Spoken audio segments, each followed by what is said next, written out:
Thank you. Oh, sit down, sit down. Well, it's great to be in Pensacola. I come bearing gifts. Normally when I show up, it's to deliver good news, not bad news. So we're happy to be able to get to that. And we're also happy to be able to say that July 1st, today, is the start of our Freedom Summer tax holiday. So the entire month of July, you're going to get tax-free assorted fishing items, boating items, camping supplies, other outdoor recreational equipment, tickets to museums and concerts and everything under the sun. So we want people to be able to enjoy the summer and the month of July, so take advantage of that. That runs the entire month of July, and it'll save Floridians probably close to $200 million just on those sales. So we're happy to be able to get that done. We're also happy to be able to say we're going to talk about some of the things we're doing with Northwest Florida in terms of our awards that we're going to be giving. But we did the budget a couple weeks ago. Our budget has a record, so it actually is a reduction in spending year over year. How many people are reducing spending in this country? Not very many, certainly not the guys in Washington. But even though we're reducing spending, reducing taxes, doing all that, we had the biggest investment ever in education, but also in transportation and roads and infrastructure.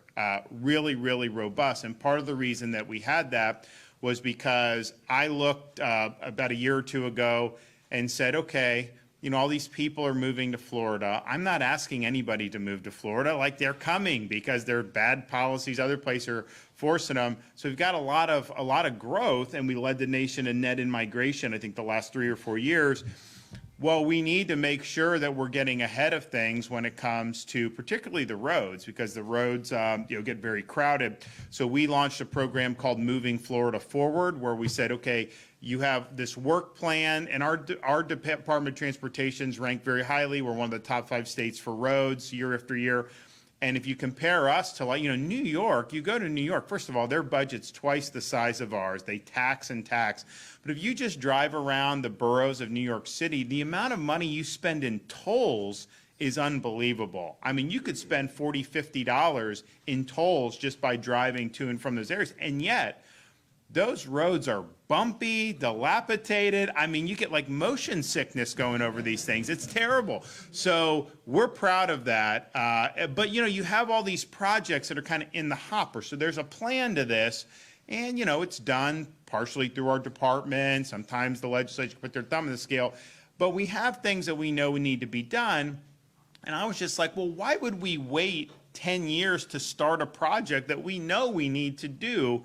So we did a big infusion, many billions of dollars for Moving Florida Forward. We've been able to accelerate projects, and we're going to be able to deliver these projects 5 years, 7 years, in some cases 10 years ahead of when they were originally scheduled. So that's going to make a big, big difference. And so up in Northwest Florida, we've got the Interstate 10 widening from 9 Mile Road interchange, 4 to 6 lanes. That's going to be over $160 million. It's going to be an actual innovative way to have the traffic flow. We'll announce the dates on that, but it's going to be done much quicker than it otherwise would have been. And also in Bay County, the widening of US 98 Back Beach Road. That's a 5-mile widening. And this was not even supposed to start until next decade. Now it's going to be completed by the end of 2027. So this is something that's going to be very, very meaningful. We also have a major project here in Escambia County where we're going really by the Alabama line and the exchange there, $230 million. So that's a huge, huge thing for widening, and we're just happy to be able to do it. But it does make a difference, and we know that that's something that needs to be done. Well, I'm happy to be here today, and joining us, we have our Florida Commerce Secretary, Alex Kelly. We have our great Senator, Doug Broxson. We have Representatives Abbott and Salzman, President of Pensacola State College, Dr. Meadows, Jackson County Commission Chair Paul Donifro, City of Defuniak Springs Mayor Bob Campbell, and Santa Rosa County Commission Chairman Sam Parker. We're also pleased to be able to be joined by members from Jackson, Defuniak Springs, and Santa Rosa counties. We're going to be doing awards for all of those areas, and we're fortunate to be in Florida. I think we've outpaced the nation in having lower unemployment for like almost the past 4 years, like the last 3+ years. We have grown. If you look, when I came office into 2019, if you compare the first quarter of 2019 to the present, the U.S. economy as a whole grew about 11%. Florida's has grown 22%. So we doubled economic growth compared to what happened in the nation as a whole. And I mentioned we have a budget that we're actually reduced spending, big budget surplus, and we're using that to pay down debt. So we now have the lowest per capita state debt of any state in the United States. So we're built really for the long haul. We're showing how it's done, and we want to continue with that momentum. Now, one of the things that we've done, and we're also ranked, we're ranked #1 for new business formations. We're ranked #1 for talent development. We are going to be #1 in workforce education by the end of this decade. We're on a very good trajectory there. Our public university system is ranked #1 in America. That's 6 years in a row. And even overall education, U.S. News and World Reports ranked Florida #1 for the last 2 years. And that was not the case if you go back 20, 25 years ago. So we've got a lot going, and we understand that there's a lot of need. So one of the things that we are able to do with, thanks to the legislature providing funding for our Job Growth Grant Fund. Used to be government would kind of like, give companies money and incentives. That really doesn't work because, you're, as an executive branch, you're not a venture capital firm. You're running the executive branch. And so to pick and choose one company or another to invest in didn't necessarily work. But I think what people recognize is a need to be able to support targeted infrastructure projects that can lead to job growth and business formation and development, and workforce education opportunities that will lead to students being able to not only do well for themselves, but also fill critical needs that we have in our economy here in the state of Florida. So the awards we're doing today are targeted at both the workforce and the infrastructure elements, and these are projects where we're pulling a lot of rope on some. Others, you have locals that are doing a lot. It's a combination. So the first award, and we're here, of course, in Pensacola State College. I'm pleased to be able to award $4.4 million to Pensacola State College to establish a new airframe and power plant mechanics program. Now, this program provides an opportunity to train more Floridians to work in the aviation and aerospace industry. This is an industry that's doing very well in the state of Florida. We've got over 130,000 aviation and aerospace jobs. Of course, we have 20 commercial airports, and we're the only state with 4 major airport hubs: Miami, Fort Lauderdale, Orlando, Tampa. And this funding will support the construction of a new hangar, training equipment, and operating costs at Pensacola Airport, where the education will take place. And so we think there's a great opportunity in Northwest Florida with the college here, but also with a lot of the folks that come through here in the military. And as they leave the military, these are great opportunities for them as well. So this is really significant. We know that this area is synonymous with naval aviation, and we want to continue to build off the aviation theme here in Northwest Florida. The second award is $3 million to the City of Defuniak Springs to complete the final phase of the construction of the Defuniak Springs Airport. So this will be 2 6,400 square foot hangars, 1 10,000 square foot hangar, a taxiway, an access road, and associated utilities. This will allow the airport to handle a greater number of travelers, as well as new companies looking to perform research and advance air mobility, advanced aviation asset utilizing electrical vertical takeoff and landing aircraft. This is estimated to produce 500 new jobs and is estimated to have a positive impact of $12.3 million. But people will definitely use this airport with this expanded capacity. And finally, we're awarding $4.6 million to Jackson County to complete the construction of a 1.3-mile two-lane road and associated utility connections from State Road 276 to Old Air Base Road. This will provide access to a planned housing development of at least 250 single-family homes.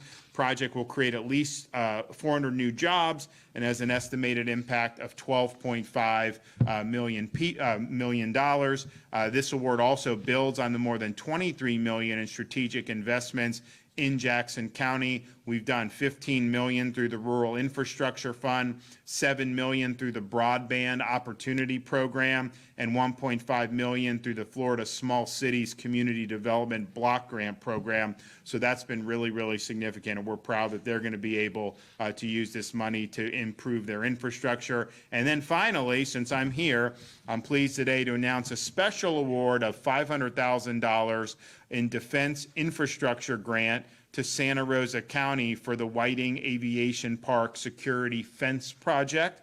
This project will create a secure double-entry gate system, which will connect the field to the aviation park. Will also allow aircraft to move safely and efficiently between the base and maintenance area, which will enhance security and maintenance operations. This is something that I think will really, really be positive. So we're excited about this. What I want to do, going to hear from a couple other folks in a minute, but I want to present the checks. And so we'll start with the one here for Pensacola. So whoever from Pensacola State wants to come up and accept, we can go ahead and get this done.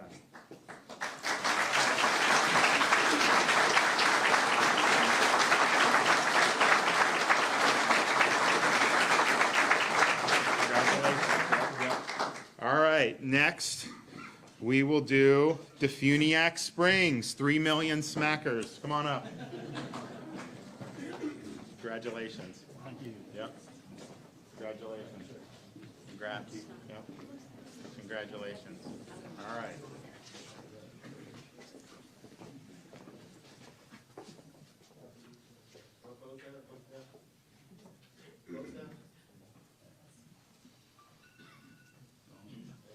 Okay, there you go. All right, thank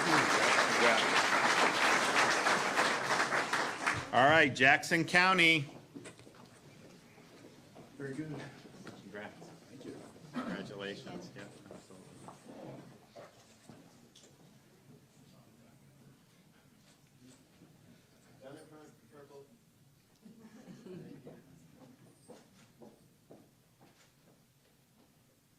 All right. Thank you.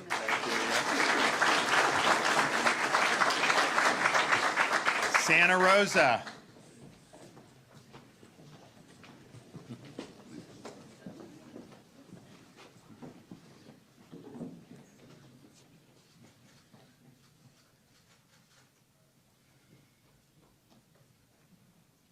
All right, congratulations.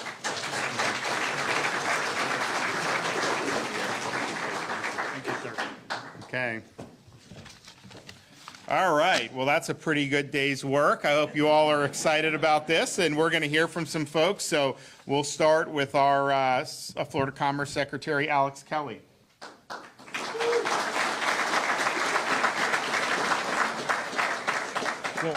Well, thank you, Governor, and thank you for your support and leadership in making these investments in Florida's great Northwest. Thank you, President Meadows and Pensacola State College for hosting us today to see a bunch of friends from the great Northwest. Shannon, I think for that investment there in Santa Rosa County, I think you practically kidnapped me in your car until we figured that one out and talked that one out. But seriously, no, Governor, thank you so much. These investments in Florida's Panhandle communities, they're really special. And actually, I go back to when we were kind of learning about some of these grant applications and working with some of the communities to hone these requests. And actually, it was some meetings we actually had here in Escambia and then in Santa Rosa with leaders from both counties. We were a day or two later actually, I guess a day later, we were over in Jackson County. And, one of the things that was true about all of these investments, Governor, is that they're not just important for the immediate community that's getting the investment, but they're really drawing from the employment base around these communities. So they're really creating a value add that crosses county lines, that crosses city lines. And Governor, these investments all really fit with your strategy that we're seeing work time and time again throughout the state. And you covered it, so I won't do the deep dive, but it's a strategy based around talent development, around workforce education, around ready, modern infrastructure that's welcoming to business and job creators, infrastructure that also connects, as in the case with the Jackson County project, infrastructure that connects those major employment sectors to those major workforce housing sectors, so that obviously a community can really tap into the full talents of their workforce. And all of those things really make Florida and the communities that we're celebrating here today incredibly attractive financially from a point of view of business, industry, job creation, small business creation, companies that want to move here, looking and saying these communities are ready, they're creating the workforce, they're creating the infrastructure, and they're ready for job creation in a sustainable way that really can be supported for many years from now. Governor, you mentioned the Pensacola State College Award. The team here in Pensacola and Escambia County is doing a phenomenal job attracting interest from the aviation and aerospace industries, but that doesn't work if you don't have the workforce. So this is, President Meadows and team, this is a proposal all built around making sure that you have a ready workforce for those pursuits. The team over in Santa Rosa, the project, the gate, and related infrastructure between Whiting Aviation and Whiting Field. The team at Santa Rosa has done a great job in the last couple years attracting Leonardo helicopters to Santa Rosa County. And to really maximize the value of that, there needs to be that close collaboration between Whiting Aviation and Whiting Field. And so this is just a great common sense proposal to really do that. The Defunac Springs, investment, as the governor mentioned, a big piece of this is focused around research and development for advanced air mobility. That's an emerging field, but it's one that's not going to emerge overnight. And having a foothold in research and development and having some ownership right here in Florida's Great Northwest is so critically important. I just want to give a couple thank yous. Space Florida was a big help in partnership with both the project here for Pensacola State College and also the project in Santa Rosa County. And then Florida's Great Northwest. Florida's Great Northwest took us around to 3 of the 4 communities that we're celebrating today, and many others, to really make sure that we had a deep, rich understanding of how the vision here connected with your vision, Governor, for workforce, infrastructure, and connecting communities to be successful. So again, thank you, Governor, and thank you to all of you for these great projects and great endeavors, and we look forward to continuing to work with you.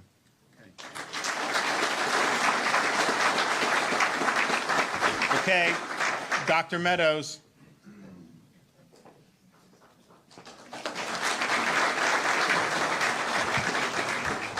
Well, Governor, welcome to Pensacola State College and to the staff, the governor's staff, and all of the guests out here, and certainly to the recipients of these grants. The job growth grant that was mentioned earlier was an initiative of Space Florida, and Josh Pickett and Scott Luth contacted us and said there was a possibility to get some of the governor's job growth funds for this project. We have multiple partners with this project. The first $1 million for equipment was brought to my attention by Shannon Ogletree in Santa Rosa County, and Santa Rosa and Pensacola State had Senator Broxson and Michelle Salzman and Jerry Williamson when he was in the legislature, as well as Alex Andrade, who helped secure $1 million for equipment. So that was the first part of this. And then we partnered with Triumph Gulf Coast, and I think David Bear is here representing Triumph. There he is right there as the chairman. A huge amount of support for the A&P program. And in addition to that, the City of Pensacola and the Airport Authority. I've seen several people here, Alex Smith and Erica, that are representing the mayor here today, that we've worked tirelessly with to make sure that we found a way to be at the airport next to Hangar 3, which will allow our students, military, exiting military for veterans, as well as high school students doing dual enrollment, and the general population that pursue these well-paying jobs. And we have Bill Hafner here from ST Engineering. They have committed $5 million over a 10-year period to sustain this program. So this has been an exceptional partnership, and particularly, again, Senator Broxton, Michelle Salzman, and Alec Andrade. They helped us shepherd through PICO funds for this project as well. There are others that I'm forgetting to mention on this, but I've got to tell you one thing is that, you know, good things happen together, and our community in Northwest Florida has pulled together and worked tirelessly with the public and the private sectors to make this program possible. So a 25,000 square foot facility next to Hangar 3 will do more than just teach the A&P mechanics, but other advanced certifications in the aviation field. And we're so much looking forward to this endeavor to help do our share and fulfill our mission of providing high-paying jobs training. For our dean and our faculty that miss getting to come up and take the picture, we will take the picture before they take the flags down of all of you with a big check, all right? Thank you. Thank you.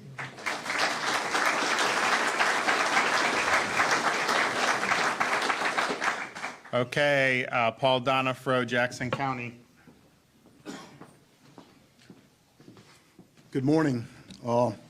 Governor, I bring from Jackson County greetings, and I want to tell you that our citizens are truly appreciative of the work that you're doing as the governor to make the state of Florida a safer place to live and work, a better place to live and work, and a better place for our children for us to raise our children and grandchildren. So thank you for that very much.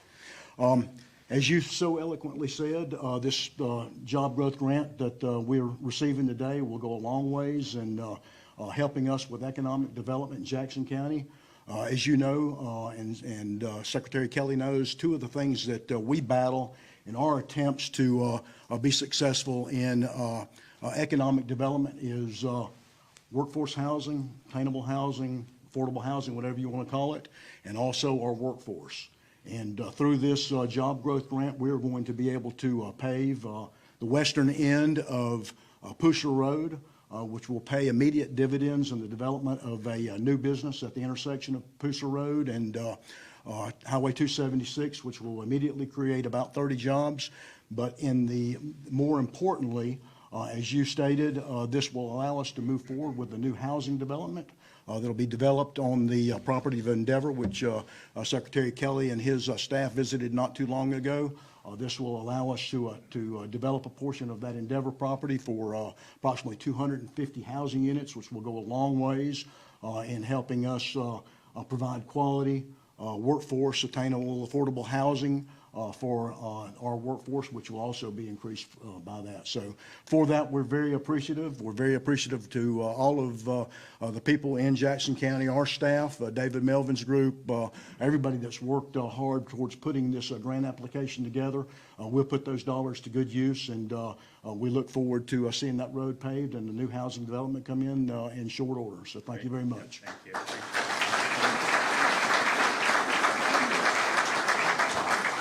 Okay, Shane Abbott.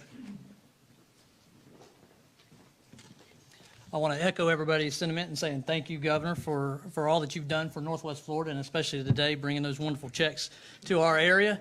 I won't be long because you are not here to listen to me, but I want to. I want to hope everybody here is as thankful as I am to live in the greatest state in the nation, and.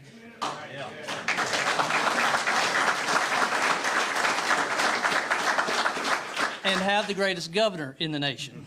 So, thank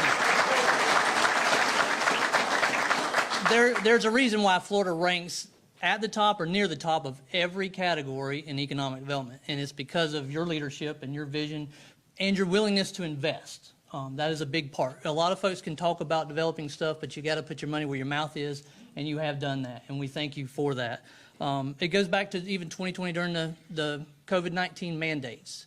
We were all locked down, businesses were struggling, individuals were struggling, and you opened up the state. You saved thousands of businesses and hundreds of thousands of employees' jobs. And so we thank you. You did that because you cared about your citizens. So I want to begin with saying thank you for caring about your citizens, and I'll finish with saying thank you for caring about your citizens. Workforce development is one of the key pieces in making our area successful.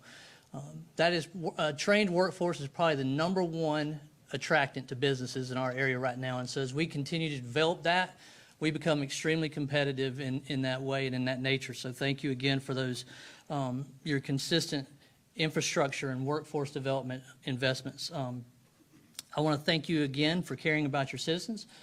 As a member of the Panhandle delegation, sometimes we have a little trouble competing for businesses and jobs with a neighboring state, but with your investments, we've become more competitive each day, and we thank you for that. So again, thank you for caring about our area. Great.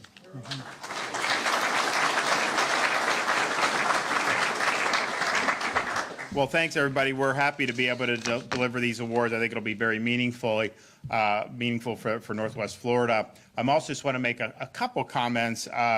Last week, the Supreme Court issued a decision in a case that overturned a doctrine called Chevron deference. And the long and short of it is not to get bogged down in technical details, but who ultimately governs our society? And the outcry on the left over the repeal of Chevron or the overruling of Chevron really shows how they view society. And those of us who welcome the decision to overrule Chevron, we believe in, I think, a conception of government that our founding fathers envisioned.